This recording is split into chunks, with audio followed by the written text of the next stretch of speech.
శ్రీధర్ గారు మీ మాట తప్పకుండా నేను కూడా ఎల్ఏ మినిస్టర్గా పనిచేసిన ఒక్క సబ్జెక్ట్కే పరిమితం అవుతా, కాకపోతే ఆన్సర్ ఇస్తే సంతోషపడతా.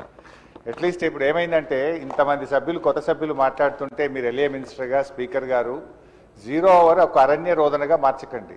ఏదో మాట్లాడినామంటే మాట్లాడడం కాదు, ఆన్సర్ రావాలి. వ్రాతపూర్వకమైన సమాధానాన్ని మళ్ళీ వచ్చే సెషన్ లోపు సభ్యులకు అందజేయించండి. గతంలో మేము పంపిన ఎల్ఏ మినిస్టర్గా నేను పంపిన, మీరు కూడా ప్రయత్నం చేయాలని చెప్పి కోరుతా ఉన్నాను. అధ్యక్ష, నేను ఈ ఉద్యోగులకు సంబంధించినటువంటి అంశం మాట్లాడాలనుకుంటా ఉన్నాను. ఎందుకంటే ప్రభుత్వ ఉద్యోగులు అనేవాళ్ళు ప్రభుత్వానికి రథచక్రాలు లాంటి వాళ్ళు సంతోషంగా ఉంటేనే అభివృద్ధి కార్యక్రమాలు, సంక్షేమ కార్యక్రమాలన్నీ కూడా ప్రజలకు సజావుగా చేరేటువంటి అవకాశం ఉంటుంది. ఈరోజు వాళ్ళందరూ కూడా తీవ్రమైనటువంటి మనోవేదనతో, ఆవేదనలో ఉన్నటువంటి పరిస్థితి ఉంది. ముఖ్యంగా దేశంలో ఎక్కడ లేని విధంగా ఈరోజు రాష్ట్ర ప్రభుత్వ ఉద్యోగులకు 6 డిఏలు పెండింగ్లో ఉన్నటువంటి పరిస్థితి. అదేవిధంగా పిఆర్సీ అధ్యక్ష, ఈ ప్రభుత్వం వచ్చి 2 సంవత్సరాలైనా ఇంతవరకు పిఆర్సీ ఇయ్యలేదు. ఉద్యోగులందరూ కూడా కోరుతా ఉన్నారు వెంటనే పిఆర్సీ విడుదల చేయాలని. గతంలో కేసీఆర్ గారు 43-39% పిఆర్సీని మా ప్రభుత్వం ఇచ్చింది అధ్యక్ష. అదేవిధంగా ఉద్యోగులకు ఎంప్లాయీస్ హెల్త్ ఇన్సూరెన్స్ స్కీమ్ ఆ రోజు మేము జీవో కూడా ఇచ్చాం.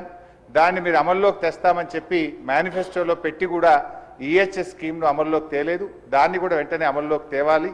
ఉద్యోగుల జీపీఎఫ్ తదితర బకాయిలన్నీ కూడా విడుదల చేయాలని మీ ద్వారా ప్రభుత్వాన్ని కోరుతున్నాం అధ్యక్ష.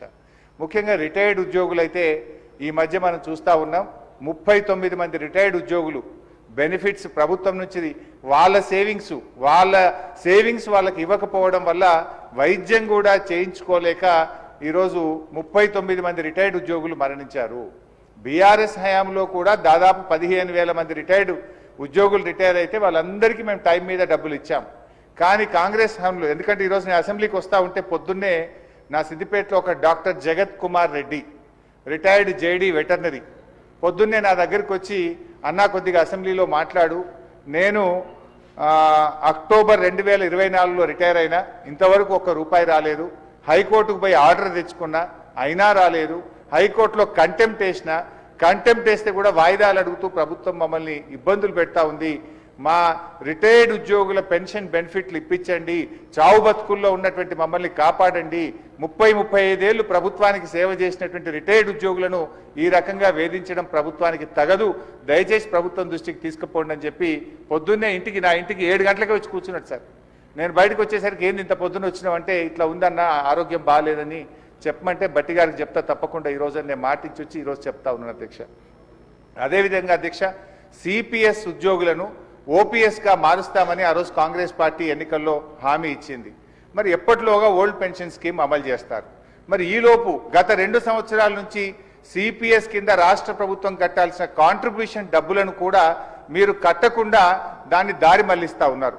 అసలు కాంట్రిబ్యూషను కట్టలేరు, ఓపీఎస్ తేకపోవడం వల్ల 2 లక్షల మంది సిపిఎస్ ఉద్యోగుల భవిష్యత్తు ఈరోజు ప్రశ్నార్థకంగా మారుస్తా ఉన్నారు.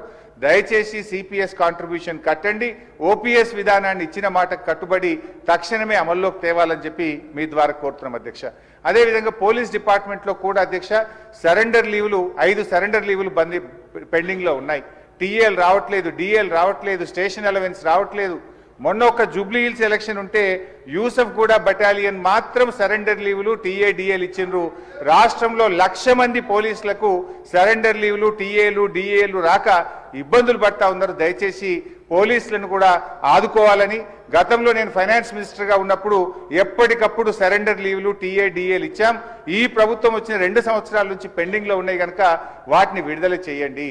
ఇలా పోలీసులు కూడా తీవ్రమైనటువంటి ఆవేదనలో ఉన్నారు. పోలీసులకు ఉండే ఆరోగ్య భద్రత స్కీమ్ కూడా బంద్ చేసిండ్రు. మీరు ₹1,00,000కే పరిమితం చేసిండ్రు. పోలీస్ కానిస్టేబుల్ చాలా ఇబ్బంది పడతా ఉన్నారు.